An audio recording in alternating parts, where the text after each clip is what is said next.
A'udzu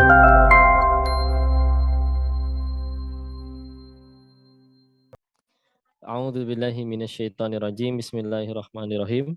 Rabbi shrah li sadri wa yassir li amri wahlul 'uqdatam min lisani yafqahu qawli. Rabbana zidna ilman warzuqna fahman bi rahmatika ya arhamar rahimin. Subhanaka la ilma lana illa ma 'allamtana innaka antal alimul hakim. Bismillahirrahmanirrahim. Assalamualaikum warahmatullahi wabarakatuh.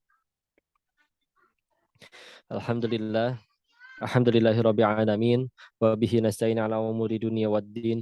Assalatu wassalamu ala asrofil anbiya'i wal mursalin wa ala alihi wa sahbihi ajma'in amma ba'd. Teman-teman yang dirahmati Allah, izin sekali kita panjatkan dulu kehadirat Allah, puji dan syukur kita karena tidak ada suatu kebaikan apapun yang bisa kita terima melainkan pasti atas dari Allah. Kita semua ciptaan Allah, milik Allah, dalam genggaman Allah, akan kembali kepada Allah. Maka semoga waktu yang kita alami dan dititipkan dari Allah setiap harinya bisa menjadi bekal terbaik, bisa kita siapkan menjadi kebaikan, karena kita pasti kelak akan menghadap kepadanya. Dan salawat Ustaz salam semoga selalu tercurah kepada junjungan kita baginda Rasulullah Muhammad sallallahu alaihi wasallam beserta para keluarga dan sahabat-sahabatnya, dan mudah-mudahan Allah sanggupkan kita untuk bisa istiqomah mengikuti sunnah Rasulullah hingga akhir hayat kita insyaallah. Amin amin ya rabbal alamin. Baik, sehat semuanya teman-teman dan rahmati Allah insyaallah, baik yang di live maupun yang di Zoom. Kita balik lagi ngaji kitab Al-Hikam karya Syekh Ibnu Athaillah As-Sakandari. Namun sebelum itu, sekali lagi mari kita sempurnakan adab kita kepada penulis kitab ini, dan juga kita berharap semoga ini menjadi pahala jariah bagi guru kita almarhum Koh Stephen Indra Wibowo rahimahullah, semoga selalu dalam rahmat dan kasih sayang Allah insyaallah. Kita sempurnakan dulu adabnya. Bismillahirrahmanirrahim. Alhamdulillahirabbil alamin. Allahumma shalli ala sayyidina Muhammad wa ala sayyidina Muhammad. Allahumma ighfir lil musannif Syekh Ibnu Athaillah As-Sakandari rahimahullah. Wali walidina wali masyayikhina Allahumma ighfir lahum warhamhum wa afihim wa'fu anhum. Al-Fatihah. A'udzu billahi minasyaitonir rajim. Bismillahirrahmanirrahim. Alhamdulillahirabbil alamin arrahmanirrahim maliki yaumiddin. Iyyaka na'budu wa iyyaka nasta'in ihdinas siratal mustaqim siratal ladzina an'amta 'alaihim ghairil maghdubi 'alaihim waladdallin. Amin. Bismillah. Kita lihat sekarang sudah nyampe hikmah nomor 9 di halaman nomor 21 di pojok kanan bawah. Kalau ada yang PDF boleh dilihat, kalau ada yang di kitabnya langsung juga boleh disimak ya. Ini kalau teman-teman yang di Zoom sih bisa di-share screen, tapi kalau yang di live mungkin saya bacakan aja ya. Qala musannif fi hadzal kitab tanawa'at ajnasul a'mali litanawu'i waridati al-ahwali. Beraneka warna jenis amal perbuatan karena bermacam-macam pula pemberian karunia Allah yang diberikan kepada hambanya. Ya. Beraneka warna jenis amal perbuatan. Amal perbuatan ada beraneka warna disebut oleh Syekh Ibnu Athaillah. Dalam artian di sini adalah perbuatan amal itu, atau kita kalau istilahnya bikin amal soleh, bikin pahala. Nah itu nggak cuma satu jalan saja, nggak cuma satu macam saja, nggak cuma satu jenis aja yang dimana bahwa semua manusia harus ngelakuin itu semua untuk nyampe ke surganya Allah. Ya, ada berbagai macam. Ya, kalau kata istilah mah ada banyak jalan menuju Roma. Ya, kenapa? Karena bermacam-macam pula pemberian karunia Allah yang diberikan kepada hambanya. Ya, karena pemberian karunia Allah kepada hambanya beda sekali lagi. Ya, kita bahas lagi sedikit. Ini pernah disinggung bahwa kalau kita bicara tentang para sahabat, apakah para sahabat hafal Al-Quran? Mereka hafal, ya. Tapi ternyata berbeda-beda kemampuan menghafalnya. Seperti contoh, kita kemarin sudah pernah mengutip bahwa ada surat yang paling pertama kali turun, yaitu surat ke-96, surat Al-Alaq. Ya, itu total ada 19 ayat, tapi yang turun pertama kali itu hanya ayat 1 sampai 5-nya saja. Ya. Dan ternyata ada ayat ada surat Al-Quran yang turunnya itu full langsung satu surat tanpa terpotong sama sekali. Ada yang masih ingat? Insya Allah kemarin. Yaitu surat ke-6 ya. Surat ke-6. Apa surat ke-6? Surat Al-An'am ya. Berapa panjang kok? 165 ayat. Kalau di mushaf standar itu 23 halaman. Atau berarti satu juz 1,5 halaman. Masya Allah. Turunnya full langsung tanpa terpotong. Kan kalau surat-surat yang lain ada yang sepotong, jadi nggak langsung full satu surat. Tapi kalau yang ini full satu surat, ya. Nah, ketika turun satu surat ini, lalu Nabi menyampaikan kepada para sahabat bahwa wahyu ini telah turun. Kita tahu ada satu sahabat yang langsung hafal, disuruh mengulangi tanpa langsung ada salah. Semuanya langsung sempurna. Yaitu siapa beliau? Adalah Abdullah ibnu Mas'ud namanya. Radhiyallahu an. Masya Allah. Beliau punya kelebihan di Al-Quran, Masya Allah. Lalu, gimana kok sahabat yang lain? Contoh Umar bin Khattab. Beliau hafal Al-Quran nggak? Hafal Al-Quran. Tapi beliau perlu waktu 20 tahun untuk menghafal Al-Quran. Sekali lagi. Yang itu pun baru selesai menghafal 30 juznya, itu 2 bulan sebelum beliau wafat. Ya, maka Masya Allah.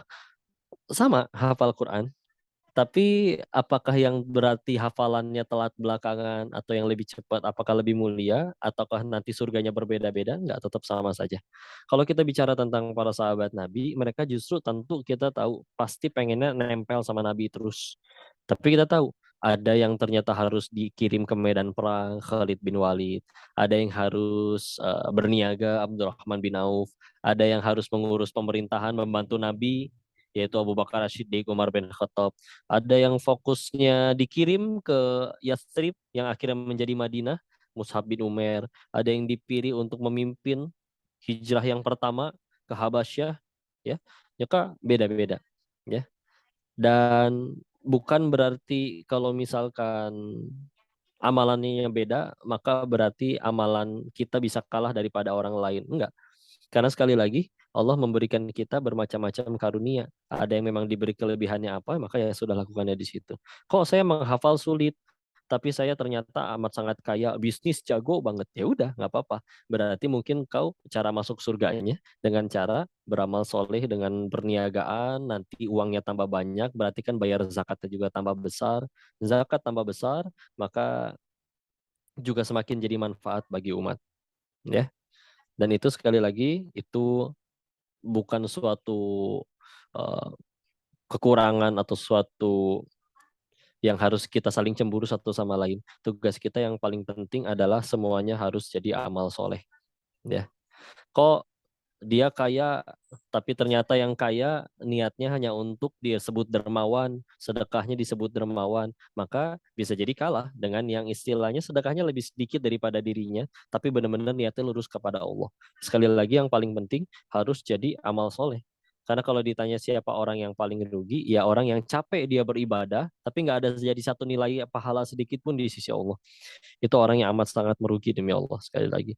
Ya, ada orang yang naudzubillah mungkin ceramahnya dari pagi sampai malam nggak pernah putus, tapi niatnya cuma supaya misalkan wah disebut sebagai ulama kiai yang kondang diundang ke sana sini, ya hanya untuk dipanggil seperti itu, bukan untuk supaya mengajak orang sebanyak-banyaknya ke jalan Allah, maka naudzubillah. Itu juga. Makanya sekali lagi, semua yang Allah titipkan kepada kita itu belum jadi nikmat, ya. Semuanya masih jadi ujian, ya. Kapan itu semua jadi nikmat? Sederhana, ketika itu semua bisa kita jadikan jalan tambah dekat kepada Allah. Maka yuk, yang sekarang punya follower banyak, ketahuilah follower yang banyak itu bukan tanda kita dimuliakan sama Allah, ya. Tapi Allah lagi nguji nih, orang yang diizinkan oleh Allah ngikutin kamu, sama itu juga bukan karena kamunya tampan, bukan karena kamunya pinter, jago, kreatif, bikin ide-ide menarik, enggak. Allah yang gerakin hati mereka pengen ikutin kamu, ya, yang kan follow kamu. Ya. Kapan itu semua jadi pahala? Kalau kita bisa gerakin, kalau kita bisa gunain, itu semua jadi jalan mereka mengenalkan mereka tambah dekat kepada Allah. Ya, nah rugilah dianggap itu adalah suatu nikmat, padahal malah membuat kita tambah jauh dari Allah. Ya, sejatinya semua hal yang membuat kita bahagia, follower kita, harta kita, jabatan kita, semuanya sesuatu yang diberikan oleh Allah. Nggak ada yang berasal dari kitanya. Ya, kalau kita mau jujur, manusia ini sebagai hamba yang kita punya, ingat sifat hamba itu cuma 4 ya. Selagi diri ini masih menjadi manusia, masih menjadi hamba, maka ada 4 sifat yang tidak akan pernah lepas daripada dirinya. Masih ingat? 1, dia itu lemah, nggak bisa apa-apa kalau nggak ditolong Allah. Jadi sebetulnya nggak ada manusia yang jago, yang keren, yang ada yang ditolong Allah saja. 2, dia itu jahil. Jahil itu kebodohan ya maksudnya. Jadi nggak sama, tidak ada manusia yang pinter, paham segala-galanya. Kecuali 1, dia lagi dititipi ilmu oleh Allah. Baru selesai wisuda, profesor, doktor, S3, PhD, ya, Pizza Hut delivery, kan ya, apa tuh gelar S3 gitu ya, PhD, sama kayak tempat makanan, Masya Allah. Ya, ketika Allah pengen dicabut ingatannya, turun dari panggung, hanya butuh 1 kulit pisang, jatuh, kejeduk, nama sendiri bisa lupa, naudzubillah. Enggak ada satu sedikit pun yang bisa membuat layak diri kita ini membanggakan diri. 1, lemah, 2, jahil, 3, fakir. Fakir itu di bawahnya miskin ya. Miskin masih punya penghasilan tapi kurang ya. Kalau fakir sudah nyampe di tingkat bergantung kepada pihak lain. Kalau nggak dibantu nggak bisa apa-apa. Dan itulah kita, tanpa dibantu Allah kita nggak bisa apa-apa. Yang keempat adalah zolim. Zolim ini kita lebih banyak zolimnya kepada Allah. Kalau mau jujur ya. Makanya ingat sekali kalau misalkan kita lagi berbuat salah ke orang, kita pasti gimana caranya pengen baik-baikin dia. Apalagi kalau kitanya butuh sama dia. Ya. Uh, Ingat cerita waktu tetangga kami waktu sempat tinggal di Surabaya. Jadi kami tinggal di sempat ngekos. Nah di sebelah kosan itu ada seorang laki-laki yang dari dalam kamar kami kedengeran bising gaduh, lagi digedor-gedor tapi nggak dibuka-buka. Ya. Nggak lama orang yang ngegedor-gedornya ternyata si perempuan ini ternyata adalah pacarnya. Masuk ke kamar kami nyariin istri. Ya, sambil keadaan menangis. Ceritalah akhirnya. Dari tadi digedor-gedor itu kamar sebelah ya, si cowok itu si pacarnya ternyata begitu dibuka lagi ada perempuan lain di dalamnya dan mohon maaf sedang tanpa busana, naudzubillah ya. Maka kaget melihat itu, larinya ke kamar kami nyari ke istri, cerita menangis segala macam. Dia nelpon ibunya, nyampe lah akhirnya kabar itu ke ibunya. Ibunya datang, Masya Allah, pengen marah-marah juga.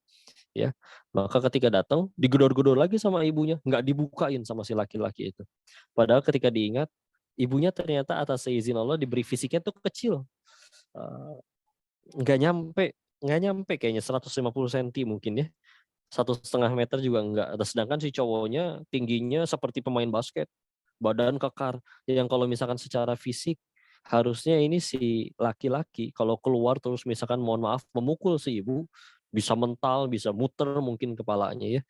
Tapi kenapa si laki-laki ini nggak berani keluar walaupun secara fisik lebih besar, lebih kuat? Alasannya 1, punya salah ya, berbuat zolim ya. Nah kadang kita suka lupa kayak gitu tuh kepada Allah tuh ya. Banyak kesalahan kita kepada Allah, tapi udah we langgeng gitu. Bahkan ngerasa diri ini masih layak dihormati, masih layak dikagumi, ngerasa bahwa diri ini layak dikabulkan doa-doanya. Diri ini lebih banyak dikasih nikmatnya sama Allah, udah gitu kita masih lebih banyak ngeluhnya daripada bersyukurnya ya. Tapi tetap nih terus nih waktu 24 jam. Yang penting 5 waktu masih jalan, sisanya waktu luang ngapain aja yang penting aku suka ya. Menjadi sesuatu yang ya mungkin pun bukan dosa, tapi kalau ternyata tidak jadi manfaat rugi ya. Makanya yuk harus mendorong ini supaya setiap kalau kita benar-benar ingat siapa diri kita ini, kalau misalkan kita ingat ke arah sana dan benar-benar diilhami, diyakini, sadar ya Allah, saya teh banyak kurangnya kepada Engkau. Engkau tuh begitu banyak baiknya kepada diri ini. Tapi kalau kita pengen ngitung balasan amalan kita dibandingkan dengan apa yang Allah berikan, kalau mau jujur mah pasti nggak akan pernah cukup. Ya. Kok saya tetap sholat 5 waktu? Aduh, bicara sholat 5 waktu mah itu mah standar pisan bagi seorang muslim, ya. Karena kalau misalkan udah ngakunya muslim 5 waktu mah udah fix pasti sepaket, ya. Yang ingin kami dorong di sini adalah yang setelah sudah mulai ngaji, apalagi sudah ikut kajian ini beberapa kali, yuk nambah lagi, tingkatkan taat lagi. Karena orang-orang yang ternyata lebih pasti surganya daripada kita, Nabi misal sampai bengkak kakinya bangun tahajud. Enggak cuma 5 waktu doang. Imam Ahmad bin Hambal misal yang hafal 1 juta hadis berikut matan dan sanatnya. Beliau seperti apa ibadahnya? Sehari semalam nggak pernah kurang dari 300 rakaat sholatnya. Umar bin Khattab ngobrol sama ranting duaan. Ranting enak ya jadi kamu. Kenapa wahai Amirul Mukminin? Kenapa enak jadi ranting? Iya ranting mah enak karena dia tidak akan dihisap oleh Allah perbuatannya. Sedangkan aku Umar, aku akan ditanya oleh Tuhanku dari semenjak aku akil balik hingga aku wafat setiap perbuatanku. Beliau sampai berkata, kalau ternyata umat Muhammad SAW semuanya masuk surganya Allah, kecuali 1 orang, maka aku yakin 1 orang yang gagal masuk surga itu pasti aku Umar. Ya. Yang ngomong gini Umar, yang Nabi sudah sebutkan dia termasuk 10 sahabat yang dijamin surganya. Beliau termasuk dari orang yang kalau Nabi sebut aku bukan Nabi terakhir, ada Nabi lagi selain aku, maka orangnya pasti Umar. Kayak gitu ya. Maka yuk jangan pernah ngerasa cukup dengan amalan kita yang sekarang. Terus tambah, terus tambah. Allah nantang 2 kali di dalam Al-Quran. Wa in ta'uddu ni'matallahi la tuhsuha. Kalau kamu ingin menghitung-hitung nikmat dari Allah, nggak akan sanggup kita menghitungnya. Ya, diulang 2 kali Quran surat 16 An-Nahl ayat 18 dan surat 14 Ibrahim ayat 34. Ya, diulang 2 kali. Kalau satu samudra semuanya seplanet bumi air lautnya diubah menjadi tinta, lalu tinta itu kita pakai menuliskan betapa banyak nikmatnya Allah sampai seluruh samudra itu kering, itu masih belum cukup untuk menuliskan betapa banyak nikmat Allah bagi kita satu hamba loh, bukan hamba, belum menulis nikmat kepada hamba-hamba yang lain. Ya, bahkan jika ditambah samudra dengan jumlah yang sama masih nggak akan cukup. Jadi tenang ya, bagi yang sekarang hidupnya sedang berat, ingat diuji di dunia bukan berarti Allah menghinakan. Bagi yang sekarang punya dunia banyak, ingat dititipi dunia bukan berarti Allah muliakan. Kapan itu bisa jadi kemuliaan? Satu, jadikan itu semua yang Allah titipkan jadi jalan tambah dekat kepada Allah. Bismillah ya. Itu yang nomor 9, silakan. Jadi beramal soleh itu bebas ya, bisa untuk apa saja. Yang penting semuanya jadi amal soleh. Kok aku udah belajarnya udah nyampe dalam nih S3 bahasa Inggris. Ya sudah ya, gunain ilmu bahasa Inggris itu untuk supaya diniatkan untuk jadi ibadah jadi amal soleh. Kok aku memang telat belajar agamanya, tapi aku sudah selesai kedokteran, sudah punya praktek, sudah punya rumah sakit. Ya udah, Bismillah, niatkan ilmu kedokterannya, nyembuhin hamba-hamba Allah tanpa pandang bulu, jangan lihat mana yang kaya, mana yang miskin. Semua niatin kepada Allah, nggak ada kekurangan. Ya, yang penting semua jadi jalan tambah dekat kepada Allah. Gitu. Kita lihat satu hikmah lagi ya, nomor 10, sepaket sekalian. Halaman 22 di pojok kiri atas, saya izin membacakan al-a'malu suratun qaimatun warwahuha wujudu sirril ikhlasi fiha.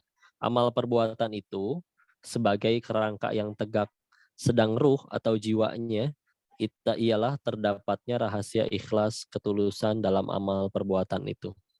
Masya Allah, beliau memberikan perumpamaan, kan tubuh kita ini ada kerangkanya, ya, ada jasadnya, ada ruhnya. Ya, apa yang jadi kerangka dan jasadnya adalah amalan, ya. Sedangkan yang jadi ruhnya apa? Bagi beliau, menurut Syekh Ibnu Athaillah adalah keikhlasan. Sehingga kalau misalkan kerangka tegak nih, bisa tegak, pasti atau masih bisa hidup bergerak, pasti karena masih ada ruh di dalamnya. Kalau nggak ada ruhnya, ya rubah namanya. Bahkan bukan jadi manusia lagi, tapi jadi mayit, jadi jenazah, ya. Maka kalau misalkan kita beramal nih, tapi nggak ada keikhlasan, ya ibarat kayak tadi, bukan manusia lagi namanya, jadinya malah jenazah. Na'udzubillah. Ya, jadi rahasianya ikhlas. Allah berfirman, Quran surat 98, surat Al-Bayyinah di ayat kelimanya. wa ma umiru illa liya'budullaha mukhlishina lahuddin hunafa'a wa yuqimus sholata wa yu'tuz zakata wa dzalika dinul qayyimah. Ya, dan tidaklah kalian ini diciptakan, kamu ya, umiru, diperintahkan untuk beribadah dengan mukhlis, ikhlas, seikhlas-ikhlas hanya kepada Allah. Ya, jangan ketukar ya bedanya ridho sama ikhlas. Karena kalau di Indonesia suka disamakan. Ridho itu ketika kita menghadapi masalah. Ridho itu kita ketika dompet hilang, kita ridho. Ya. Ridho itu ketika kita lagi jalan, kepala kita, jidatnya ketimpa genteng. Nggak bisa berkata, saya tidak terima. Nggak mungkin nggak terima. Itu di jidat udah ada tanda terimanya jelas ya.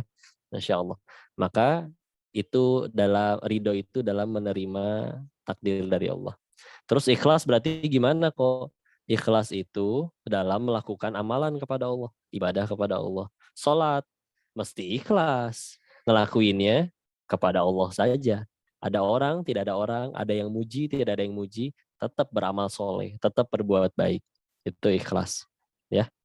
Dan itu dia kerangkanya ya. Karena sekali lagi, yang Allah lihat ya, bahwa sesungguhnya Allah tidak melihat jasad dan rupa kalian, ya, atau berapa banyak harta kalian, walakin yang zuru ila qulubikum wa amalikum. Tetapi Allah melihat ke dalam hati kamu nih, seikhlas apa, dan juga amalikum, dan amalan kamu seperti apa. Sepaket jadi ya. Dan menahan ikhlas ini, melakukan ikhlas ini tentu di awal ketika sedang melakukan dan juga sampai akhir. Jangan kecolongan, ingat sekali lagi. Di awal ikhlas, pas ngelakuin ikhlas, ketika selesai ngelakuin ternyata viral, ya Masya Allah. Akhirnya lupa, ketika dipuji, disanjung orang, si itu mah hebat, si itu mah hebat. Sehingga akhirnya menikmati pujian, Masya Allah, lupa bahwa itu sebetulnya bukan kitanya yang hebat, tapi Allah yang memampukan kita beramal solih. Ya, maka itu pun Allah. Ya, diikhlaskan sekali lagi. Dan ini penting sekali lagi, murni ya, untuk memurnikan ibadah kepada Allah. Karena begini, kita sendiri suka kalau minum susu murni ya, insya Allah. Nah, minum susu murni itu berasal murni dari sapi. Coba kalau misalkan di sini kalian minum susu murninya dicampur sama sapinya, maaf ya, agak jorok mungkin. Mau? Nggak mau pasti. Setengah sendok aja deh, itu pun diaduk biar nggak kelihatan. Mau? Nggak mau pasti. Ya, kita aja manusia yang punya salah, yang kadang sedikit bersyukurnya, yang kadang lebih banyak mengeluhnya. Kalau pengen dapat sesuatu, pengennya yang murni. Nah, apalagi ini Allah Zat yang Maha Suci, yang terus-menerus mengurus dan memberi kepada kita. Terus kita ngebalasnya ibadah yang cuma standar, yang wajib, 5 waktu. Itu ge sholatnya ngebut, itu ge lebih sering lupa rokaat, itu ge lebih sering mikirin kemana-mana. Ya, nggak nyambung mikirnya pas lagi sholat, nggak nyambung kepada Allah.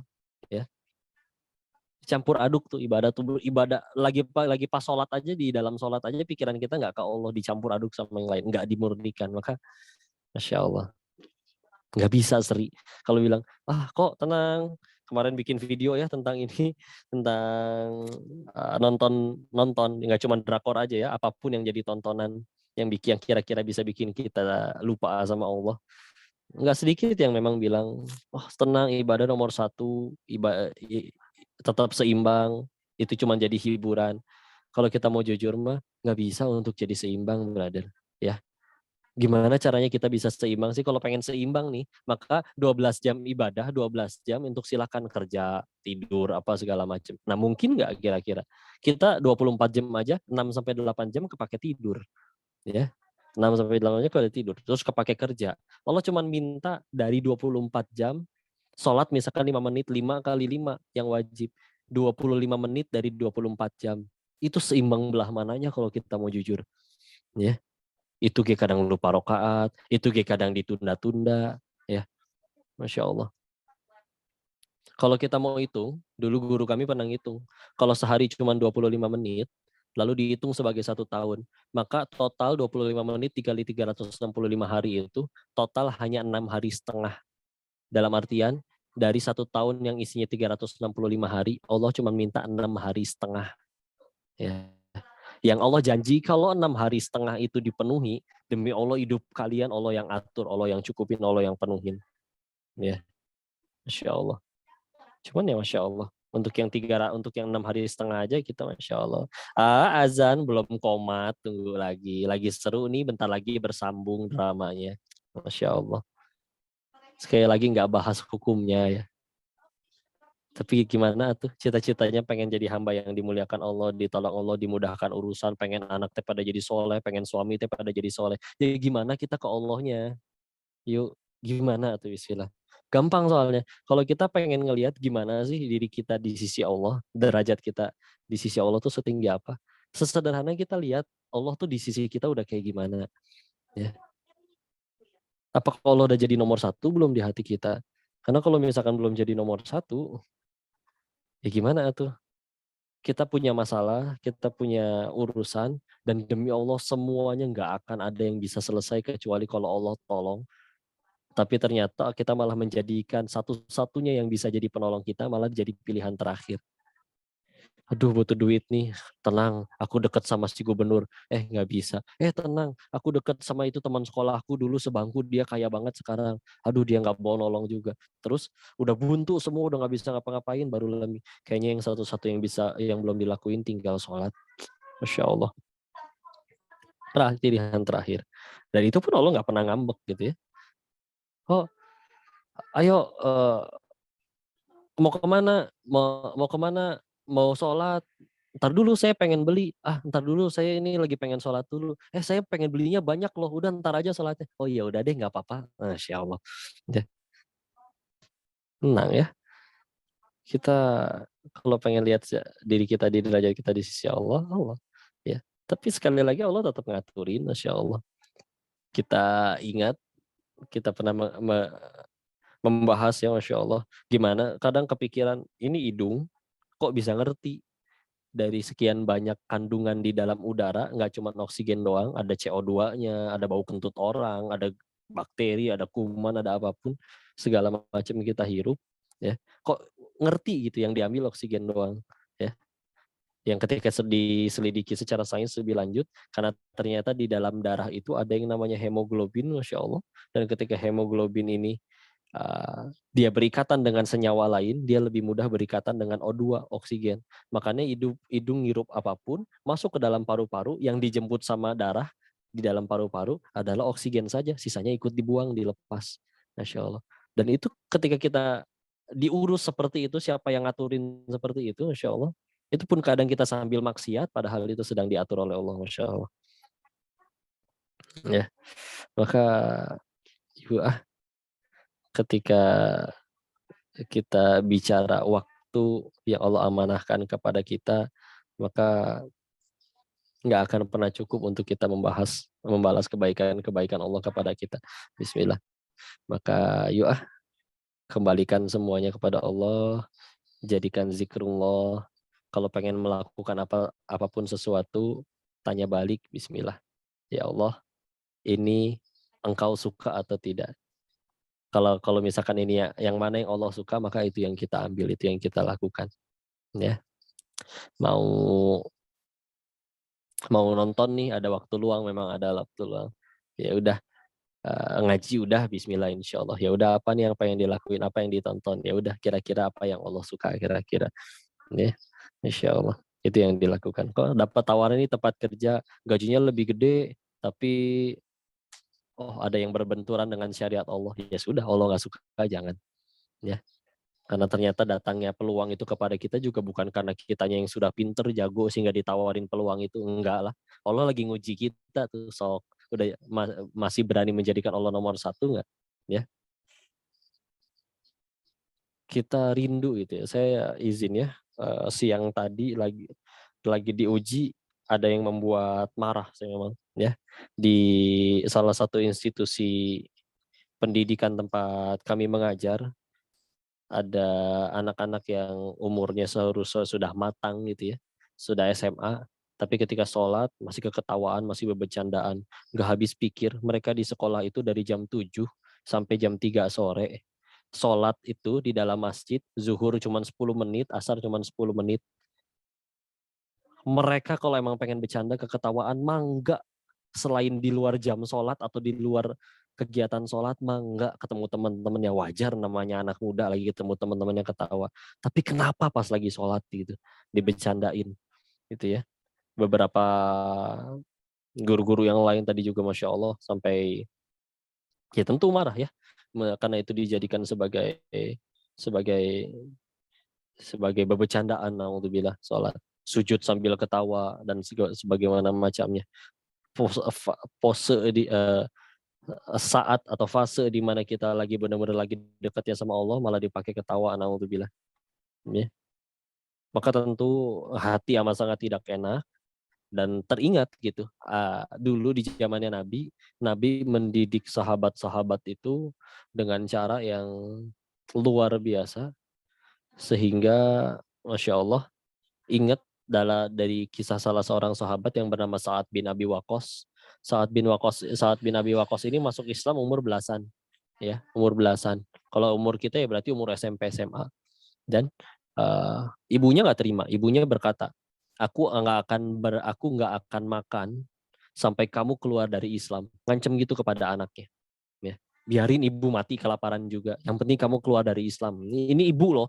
Ini saya yang udah biayain kamu dari kecil loh, Masya Allah. Saya nggak terima kamu masuk Islam kalau kamu nggak kembali ke agama nenek moyangmu nyembah berhala lagi. Ya, kalau kamu sayang ibu, ibu mati ini. Mendingan ibu nggak makan. Ibaratnya ibu kita ngomong kayak gitu. Apa jawaban Sa'ad bin Abi Waqqas radhiyallahu an? Beliau menjawab, ibu ketahuilah, bahkan jika ibu punya 100 nyawa sekalipun, dan nyawa itu keluar satu persatu dari tubuh ibu karena kelaparan yang terus-menerus membunuh, aku tak akan melepaskan agama ini sama sekali. Masya Allah. Rindu bagaimana gitu, Masya Allah. Orang dengan keimanan di usia yang masih semuda itu, Masya Allah. Islam segalanya gitu. Sampai istilahnya pun, dan mohon maaf, ibunya ngancam kayak gitu aja, pengen mati aja, dia lebih memilih, punten mohon maaf, lebih memilih ibunya mati daripada melepas akidah yang benar. Masya Allah. Apa yang Nabi ajarkan bisa sampai seperti itu, Masya Allah. Ya, kemarin juga baru beli buku baru, bukunya Ahmad Didat, ini gurunya gurunya Dr. Zakir Naik. Saya tahu buku ini dari Coach Steven, ya.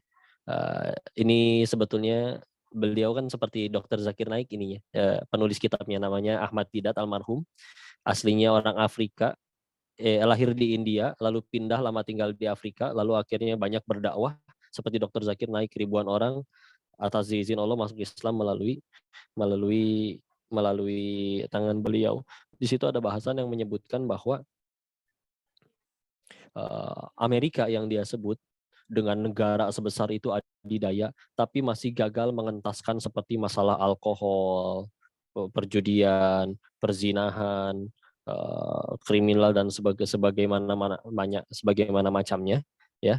Dan dia menuliskan sebagaimana Nabi kita Rasulullah Muhammad SAW telah memberikan ajaran pendidikan yang menyelesaikan itu semua, yang padahal kita tahu sekali lagi ya, Nabi itu diturunkan di sana bukan dalam kondisi orang-orang Arabnya udah baik semua.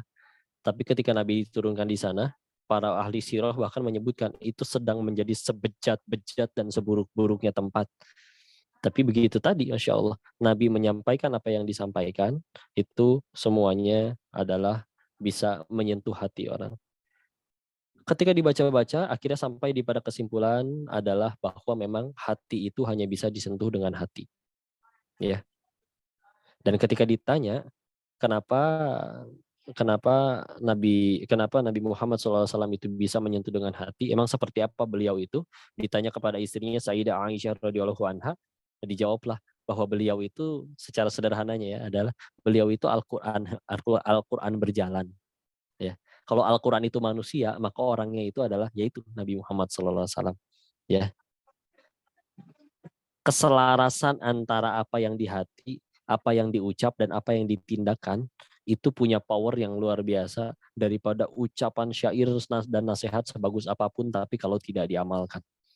Ya. Islam itu benar-benar sekali lagi mendorong dengan keras keselarasan antara dengan 3 hal itu. Ikhlas di hati, disampaikan di lisan juga sama, ditindakan juga sama. Karena barang siapa, kan masalahnya semua orang bisa dongeng. Tapi masalahnya kalau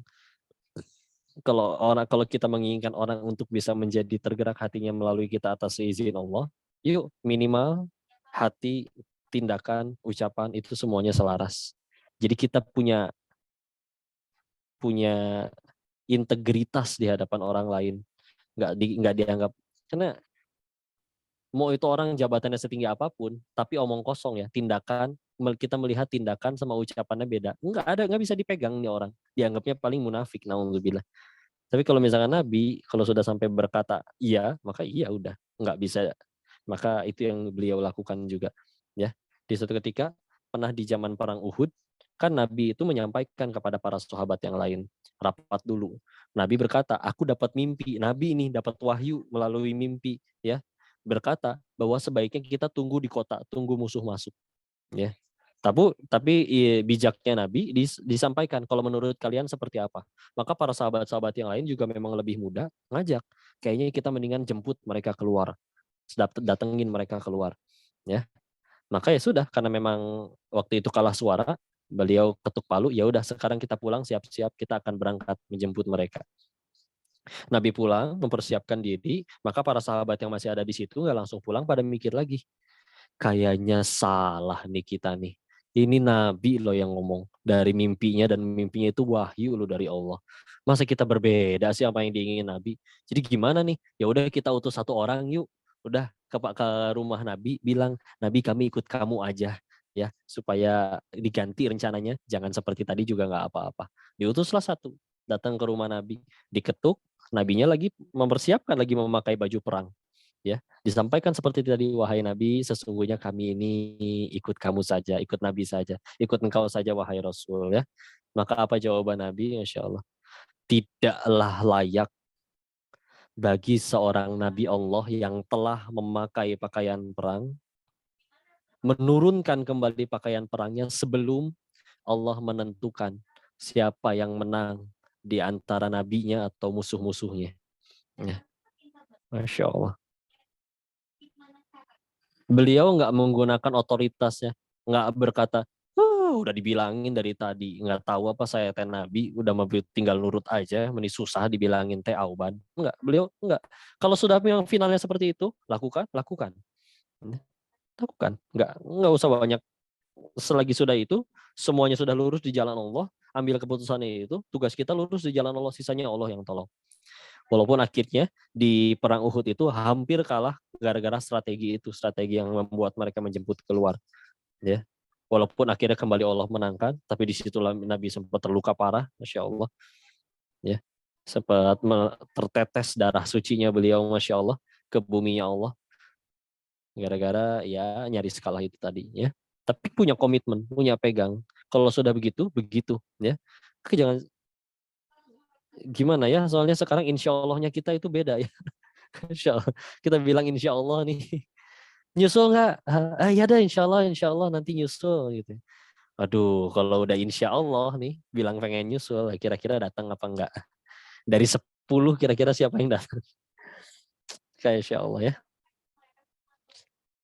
Nah ya, maka itulah tugas kita nih, supaya di hati ikhlas, dan juga amal perbuatan itu menjadi tegak dengan keikhlasan itu sendiri, ya. Maka kalau misalkan ternyata ternyata beramal doang tapi tidak ada keikhlasan, dan keikhlasan yang penting itu adalah keikhlasan kepada Allah, ya. Karena ada yang bilang, saya ikhlas tahu nggak nolong kamu, benar-benar hanya murni supaya kamu berterima kasih kepada aku, ya. Bener sih, murni hanya untuk supaya nolongin dia doang, tapi ya rugi juga tetap, karena ya amalannya hanya mendapat ridhonya si orang yang dia tolong, berarti bukan ridhonya Allah. Sedangkan apalah artinya manusia meridhoi kita? Satu dunia mencintai dan mengagumi kita, tapi Allah nggak suka, tetap celaka kok. Tapi kalau misalkan satu dunia membenci, tapi Allah tetap suka, Masya Allah tetap selamat. Ya. Jadi yuk dijaga. Ingat, iyyaka na'budu wa iyyaka nasta'in, hanya kepada Engkau kami menyembah dan hanya kepada Engkau kami mohon pertolongan. Di situ pun ditegaskan, nyembah dulu baru minta tolong, ya. Lisan kita kalau nganggur, sekarang sering-sering aja ucapin la haula wala quwata illa billah. Setiap kali dipuji, balikan kepada Allah, alhamdulillahirabbil alamin, la haula wala quwata illa billah. Ingat, dua rumus ketika kita dipuji. Ketika kita dipuji ada dua hal yang harus langsung kita patrikan di dalam hati kita. Apa itu? Satu, ketahuilah setiap kali kita dipuji itu adalah karena Allah tutupin aib kita. Kalau kita pengen jujur pasti ada hal memalukan, hal yang kita nggak pengen diketahui oleh orang lain, apa yang pernah kita lakukan di kala sendiri, apapun itu, yang kita tahu Allah tahu, tapi orang lain nggak tahu, tapi Allah tidak membuka hal itu, ya. Jadi sebetulnya kita sendiri kalau ngelihat ada orang yang dipuji gitu ya, padahal kita tahu aslinya padahal nggak gitu dah. Saya tahu bukan dia yang ngelakuin itu, saya tahu belang-belangnya yang lain. Kita sendiri mungkin ngerasa, ih geleh, nggak layak dipuji tapi dipuji. Nah kadang kita ketika lagi hidung kita terbang nih bermekaran gara-gara kita dipuji orang, kebayang nggak apa ekspresi Allah gitu ya kalau kita nggak bayangin. Karena Allah tahu tuh kita tuh aslinya kayak gimana gitu. Pas lagi sendiri pernah ngapain aja. Sekarang aja dipuji, dikagumi orang, Masya Allah.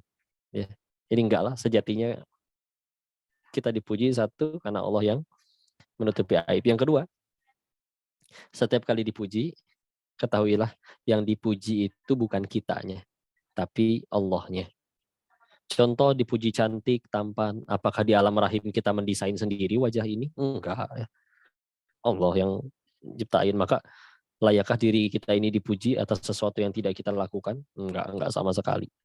Ya. Maka udahlah, kembalikan kepada Allah. Alhamdulillah, la haula wala quwata illa billah. Perbaikilah amal perbuatanmu dengan ikhlas dan perbaikilah keikhlasanmu itu dengan perasaan tidak ada kekuatan sendiri. Sedang semua kejadian itu semata-mata hanya karena bantuan pertolongan Allah Ta'ala. Nggak ada apa-apanya kita nyampe ya. Nah, Allahu a'lam bishawab. Kita sisakan waktu ini sedikit untuk diskusi dan tanya jawab.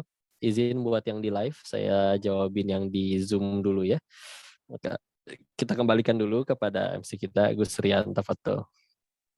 Oke, terima kasih Jazakallah Kehadiran Muslim untuk penjelasannya, untuk materinya pada malam hari ini. Alhamdulillah tadi kita bahas untuk hikmah ke-9. Nah, tadi mengenai aneka macam dari jenis amal ya yang bisa kita lakukan. Nah, kita sebagai manusia bisa milih nih, maksimalkan yang mana. Nah, seperti itu. Terus yang kedua tadi hikmah ke-10 mengenai amal dan keikhlasan. Jadi amal itu sebagai kerangganya dan ikhlas itu sebagai ruhnya. Nah, jadi itu suatu kesatuan ya seperti jasad dan ruhnya. Oke, untuk sesi selanjutnya langsung saja kita buka sesi tanya jawab. Nah, sebelum sesi tanya jawab mungkin bagi para peserta kajian yang sudah join kajian nih dan baru gabung ya bisa dibuka chat box-nya, di situ ada kolom untuk absensi ya, Google Form. Nah, monggo bisa diisi dulu untuk linknya. Nah, biar kita tahu untuk yang hadir pada malam hari ini itu dari mana saja. Terus yang selanjutnya sebagai informasi untuk kajian pada malam hari ini terselenggara oleh Mu'alaf Center Indonesia Regional Jawa Timur dan disupport oleh Dompet Al-Quran Indonesia. Dan bagi para peserta kajian, bagi para jamaah yang ingin membantu para saudara kita mu'alaf nih, nah bisa banget nih lewat Mu'alaf Center Indonesia Jawa Timur. Nah untuk program-program kita, yakni melayani pembinaan, pendampingan, dan pemberdayaan mu'alaf. Nah insya Allah bagi para jamaah yang ingin membantu bisa infak ya, untuk infak peduli mu'alaf bisa transfer ke rekening kita, yakni rekening BSI. Nah, nomor rekeningnya cantik nih, bisa dicatat nih. Nomor rekeningnya 8808 008, maaf saya ulang, 8808 008 atas nama Mu'alaf Center Indonesia Jawa Timur. Saya ulangi lagi, 8808 008 atas nama Mu'alaf Center Indonesia Jawa Timur. Nah, di situ juga sudah tertera di kolom komentar. Oke, untuk yang bertanya, nah monggo bisa raise hand atau bisa dituliskan di kolom chat ya, di chat box.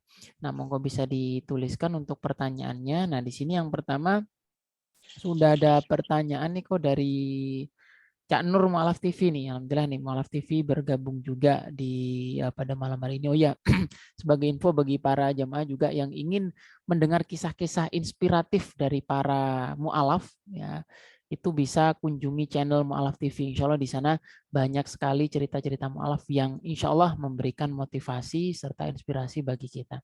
Oke, saya izin bacakan untuk pertanyaannya nih. Setiap manusia yang masuk surga itu karena rahmatnya Allah. Nah, amalan kita seperti zakat, sodako, dan sebagainya itu bukanlah transaksional ibadah kita kepada Allah semata. Dengan hitung-hitungan pahalanya sendiri kepada Allah. Seolah bisa menebus surganya Allah. Sebab tidaklah mungkin zakat, sodako, dan amalan lainnya bisa menggantikan atau menebus surganya Allah yang abadi. Pertanyaannya saya Pak Ustadz, apa sih sebenarnya esensi dari sodakoh, zakat, dan amalan lainnya? Semoga bermanfaat untuk kita semua. Oke, mungkin jelas ya kok untuk pertanyaan aku ya. Nah, monggo bisa langsung dijawab kok.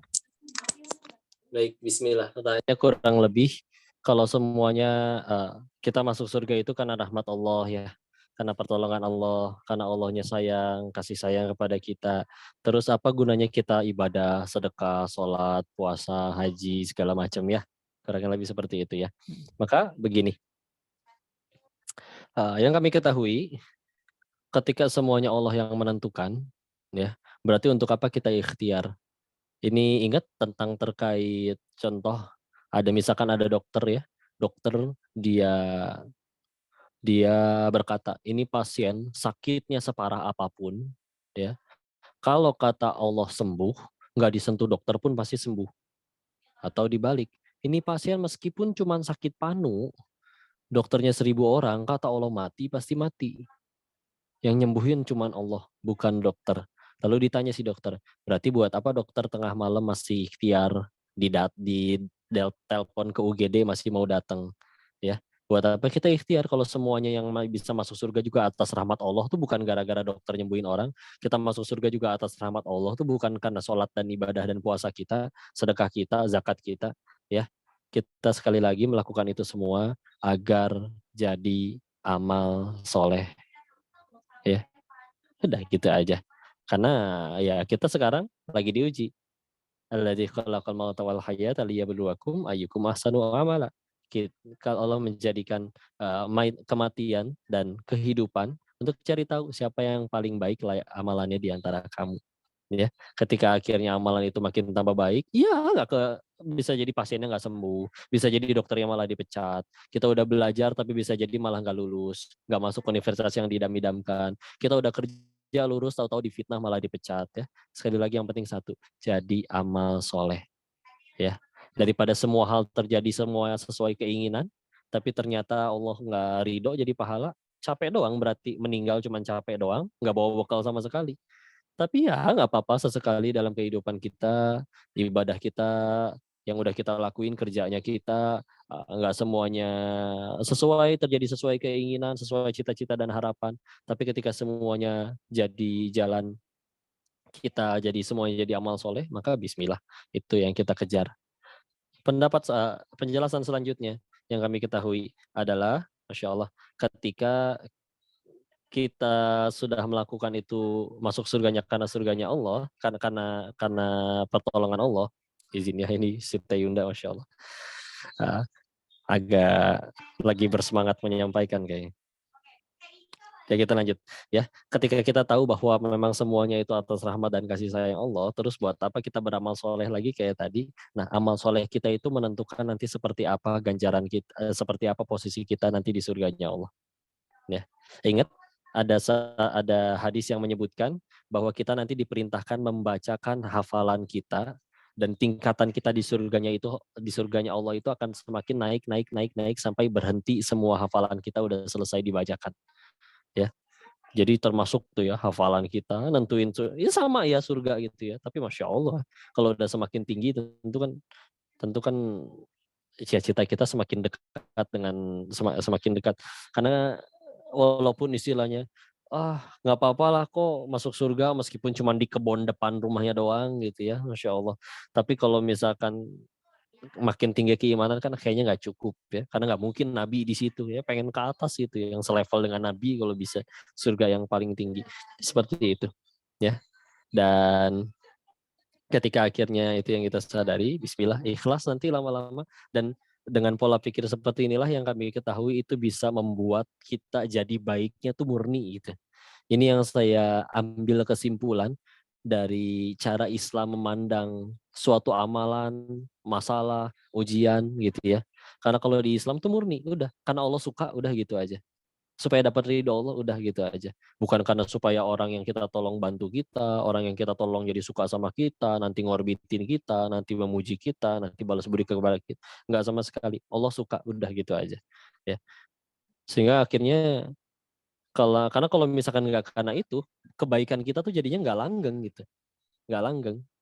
Kalau dia udah nggak bantuinan lagi, kalau kita sudah di air susu dibalas air tuba, kita jadi nggak pernah baik lagi sama dia.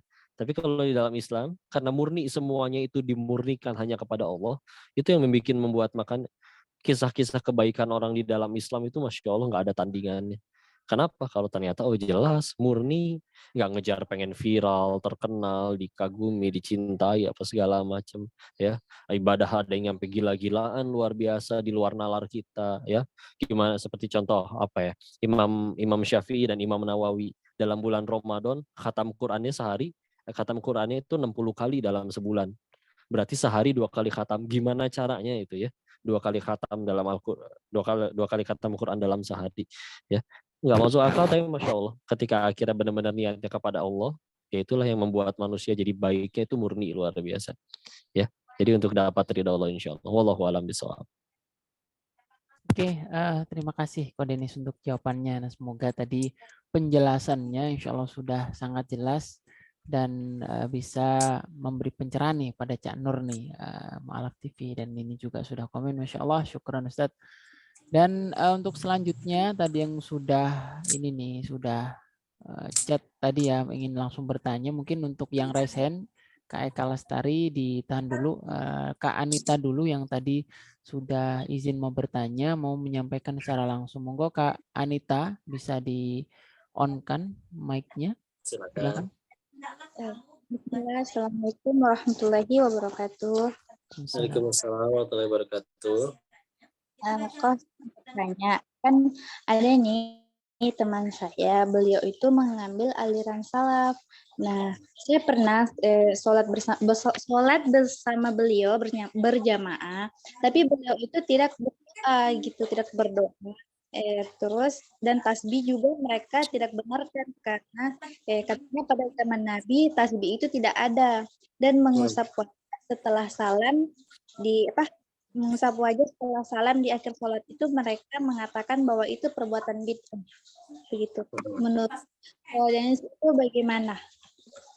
Masya Allah. Wah, seru nih. Monggo kok, langsung saja kok. Baik, bismillah. Jangan disebut aliran salaf ya. Mereka saudara kita. Semangat mereka tuh bagus. Terutama guru-gurunya sih. Karena berusaha mengajak, memurnikan supaya semua hal itu dikembalikan mengikuti contoh dari nabinya. Dan memang kan amalan untuk supaya diterima tuh 2 syaratnya. 1, niatnya benar karena Allah. 2, caranya benar mengikuti apa yang ditunjukkan oleh Rasulullah. Ya. Dan ketika kita bicara, ini kalau dibicara setiap perbuatannya, ya bisa panjang sih memang. Ketika misalkan Nabi nggak pakai tasbih, memang Nabi nggak pakai tasbih. Nabi itu kalau berzikir pakai jari, begitu. Tapi berarti boleh nggak kok kalau misalkan pakai, udah niatnya untuk berzikir dan sebagaimana macamnya, ya. Maka kalau misalkan ternyata itu niatnya benar, hatinya benar, meskipun pakai tasbih itu dan Nabi nggak pakai, ya maka bisa jadi mereka yang mendapat pahala. Saya kasih studi kasus contoh aja lah ya, yang paling sering diperdebatkan, ya, Maulid Nabi. Ya, teman-teman kita, saudara-saudara kita, oke, jujur mereka menyebutkan itu adalah bid'ah. Kita bahkan ayo kutip guru-guru mereka, ya. Imam Ibnu Taimiyah, karena mereka itu salah satu yang paling beliau jadikan patokan, ya. Gurunya Imam Ibnu Qayyim al-Jauziyah, betul, beliau menyebutkan bahwa Maulid Nabi itu bid'ah. Tapi di dalam kitabnya beliau juga, beliau bahkan menyebutkan bahwa bisa jadi orang yang melakukannya mendapat pahala besar dari sisi Allah karena kecintaan mereka kepada Nabi. Ya, oke, karena ulama-ulama zaman dahulu itu netral, ucapan bid'ahnya mereka itu nggak seperti ucapan bid'ah zaman sekarang. Dasar kamu bid'ah mah pasti dolalah dan pasti sesat dan pasti masuk ke nerakanya Allah. Mereka menyebut bid'ah ya ditanya. Itu memang Nabi tidak lakukan. Dan kalau secara bahasa, bada'a ya badi'u ya, bahwa itu adalah sesuatu yang baru kalau secara bahasa kan adalah sesuatu yang dilakukan tanpa ada contoh sebelumnya. Ya, kalau dalam ayat misalkan Al-Baqarah ayat 117, Badi'us samawati wal ard. Allah menciptakan langit dan bumi, itu nggak ada yang nyontohin langit dan bumi sebelumnya seperti apa. Tapi Allah bikin tanpa contoh, itu secara bahasa. Ya, tapi ketika akhirnya Masya Allah, contoh yang lain, tadi Ibnu Taimiyah, Imam Ibnu Hajar al-Asqalani, beliau sendiri ternyata, nanti silakan boleh dicari referensi kitabnya ya, Masya Allah, yang Masya Allah, ternyata juga walaupun beliau tidak melakukan, ya, tapi ternyata ketika akhirnya dijalankan, ketika akhirnya ditanya pendapatnya seperti itu, nggak jauh beda jawabannya dengan Imam Ibnu Taimiyah, yang beliau malah membolehkan, ya, maka Masya Allah. Yang saya ketahui setelah akhirnya ketemu dengan saudara-saudara kita yang dari salaf, yang mengaku disebutnya orang nyebut mereka salafi gitu ya. Guru-gurunya membijak Masya Allah. Karena kalau ketika mereka benar-benar paham ilmu, ngadepin perbedaan, ngadepin apalagi mereka juga tahu ilmunya bahwa ternyata Nabi menunjukkan itu nggak cuman satu jalan atau satu cara ya, tapi mereka mengambil yang itu, saudaranya yang lain mengambil yang lain, mereka nggak akan berantem.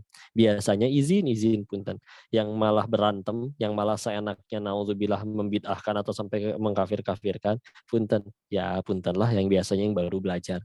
Ketika akhirnya ketemu dengan guru-gurunya, Masya Allah diajak diskusi, ngobrol, ternyata ini kami mengambil yang ini soalnya ini juga ada dalilnya, karena mereka selalu kan dengan dalil, Masya Allah. Ya udah nggak apa-apa, semuanya jadi kebaikan, semuanya berlomba-lomba. Semangat mereka sekali lagi baik, karena memang iya ada yang istilahnya kebablasan terlalu saking bebasnya banget, yaitu juga disayangkan.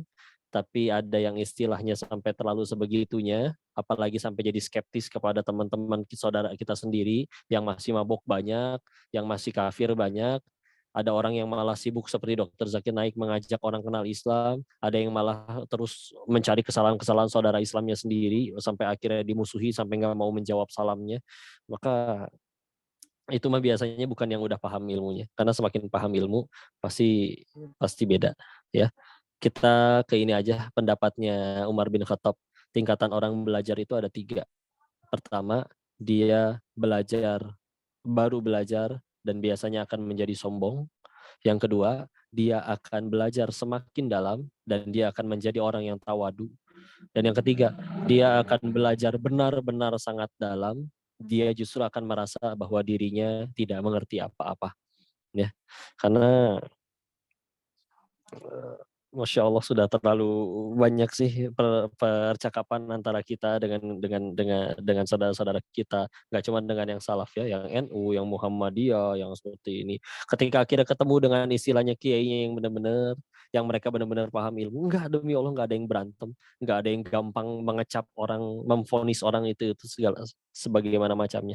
Berarti kitanya gimana cara menyikapinya? Kita ngaji terus yang banyak sampai menguasai ilmu, ya. Dan kalau misalkan ternyata ada orang yang mengomentari apakah itu beneran bid'ah dan sebagaimana macamnya, kita baru tahunya kan kalau kita ada ilmunya. Ternyata memang dari nabinya begitu, ternyata memang di dalam aturan Islamnya seperti itu. Dan ketika kita ketemu perbedaan, ya sudah. Kalau ternyata memang benar-benar perbedaannya perbedaan yang salah, ya jangan dimarahin, jangan divonis, diajak ngobrol, dinasehati baik-baik, ajak makan, sini ngobrol, ya, Masya Allah. Ketika akhirnya ada perbedaan, ingatlah bahwa ikhtilaf itu adalah rahmah. Yang penting kita semuanya selalu jadi jalan tambah dekat kepada Allah. Ada satu doa ya yang kalau pengen coba diamalkan, yaitu berdoa, ya Allah, hamba tidak tahu mana yang benar, ucapan siapa yang benar. Yang hamba tahu yang benar adalah hanya Al-Quran dan sunnah dari Nabi-Mu. Namun penjelasannya pun berbeda, beragam. Maka hamba mohon ya Allah, dekatkan hamba dengan guru, teman, sahabat, ilmu, kitab yang membuat hamba tambah dekat dengan keridhoan-Mu. Ya. Menurut yang aliran yang ini merasa yang benar yang itu. Menurut yang itu yang benar katanya yang itu. Menurut yang lain lagi katanya yang paling benar adalah yang itu. Hamba tidak tahu yang mana ya Allah. Hamba mohon ditunjukkan saja kepada mana, kepada siapapun yang membuat hamba tambah dekat kepada Allah, tambah dekat dengan keridhoan-Mu. Bismillah. Nanti kalau udah kayak gitu tuh, ketemunya nanti sama yang sama-sama adem, sama-sama jadi kebaikan, yang ngajarin kita tapi ngajarin kitanya juga nggak pakai mencaci maki dan memvonis. Ketemu nanti bismillah, insya Allah. Nanti enak jadinya, ya. Tetap dianggap saudara ya, walaupun mereka seperti apa, bismillah. Ada saatnya di mana mereka belajar hingga makin dalam, nanti seperti perkataan seperti Umar bin Khattab. Mereka akan dengan lembut, nggak akan mudah memvonis dan sebagaimana macamnya. Ya, bismillah. Kalau ternyata ada yang malah gampang memvonis dan menyakiti, bismillah lah. Kita mah tugasnya terus tingkatin takwa dan tambah ilmu aja. Ya, wallahu alam bisawab. Oke, terima kasih nih untuk jawabannya nih. Semoga mencerahkan tadi untuk Mbak atau Kak Anita Azahra tadi. Nah, intinya belajar dulu yang banyak nih untuk kita semua. Oke, mungkin yang terakhir sudah jam 9 kok ya. Ini yang ada yang angkat tangan nih dari tadi Resen Kak Eka Lestari. Monggo Kak Eka Lestari bisa menyampaikan pertanyaannya. Silakan Kak.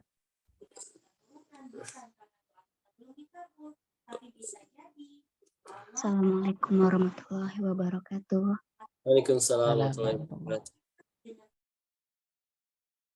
Izin bertanya Ustadz.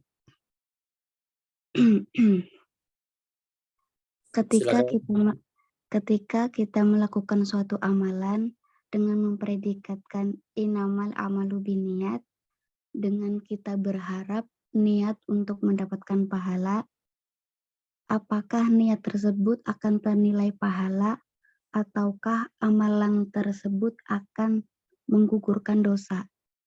Dan amalan apa saja, contoh amalan apa saja yang akan ternilai mendapat pahala dan akan menggugurkan dosa? Apakah dua tersebut itu berbeda? Syukran Ustadz, dah itu aja. Barakallahu fiik. Oke, monggo Ustadz.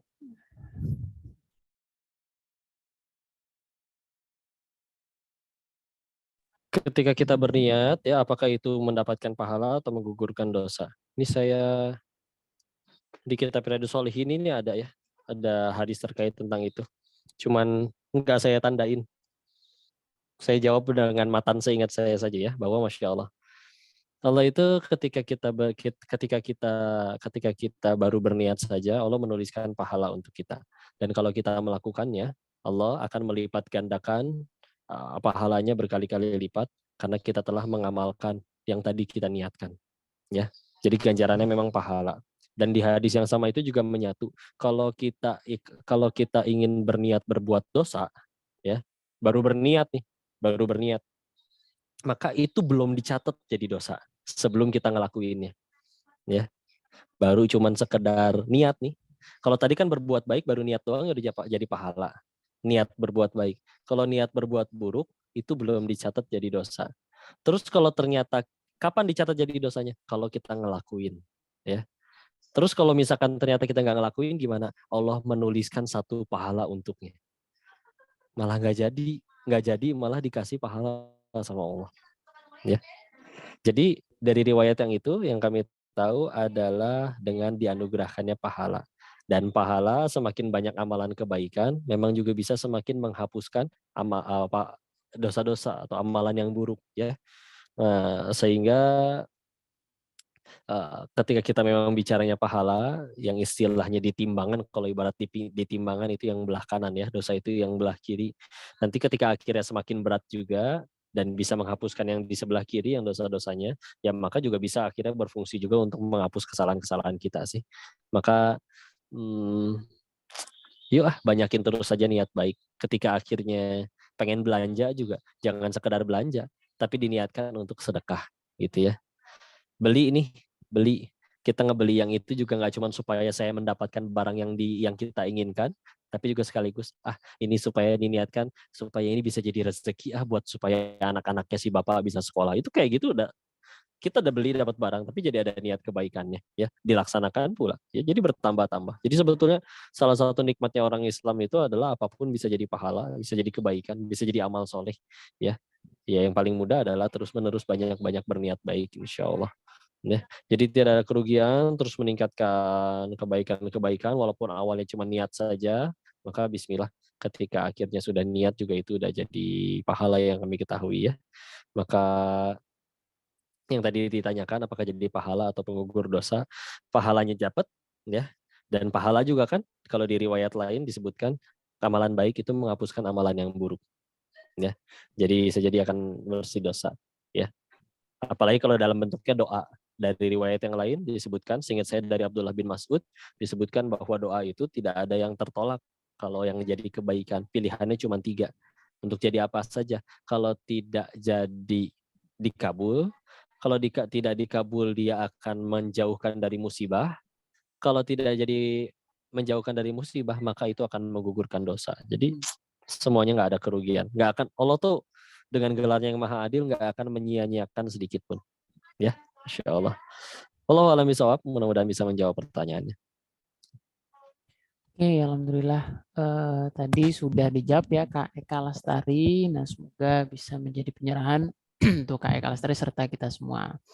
Oke, Bapak Ibu sekalian, Bapak Ibu sekalian peserta kajian, oke, alhamdulillah sudah jam 9 lebih ya. Nah, di sini udah di ujung acara. Saya mengingatkan kembali kepada Bapak Ibu sekalian yang belum absen, nah monggo bisa absen, bisa dilihat di chat box-nya, di situ bisa diisi Google Form-nya ya untuk absensinya, serta mengingatkan kembali untuk kajian ini, insya Allah kita rutin tiap Rabu malam nih, Rabu malam jam 8. Nah, monggo bisa ditandai di kalendernya, jangan kalendernya di HP-nya ya, nanti bikin alarm nih, jam 8 kajian Kodenis, kajian kita Palikam.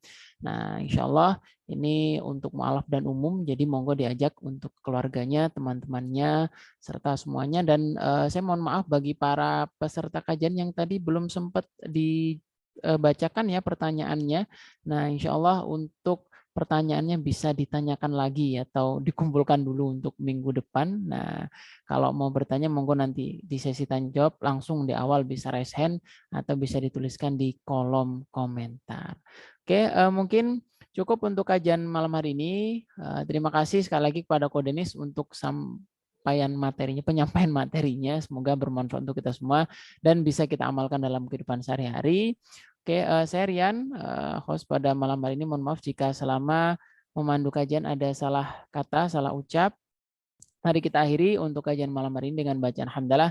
Alhamdulillahirabbil alamin dan doa kafaratul majelis. Subhanakallahumma bihamdika asyhadu an la ilaha illa anta astaghfiruka wa atubu ilaik. Terima kasih. Wabillahi taufiq wal hidayah. Wassalamualaikum warahmatullahi wabarakatuh. Waalaikumsalam warahmatullahi wabarakatuh.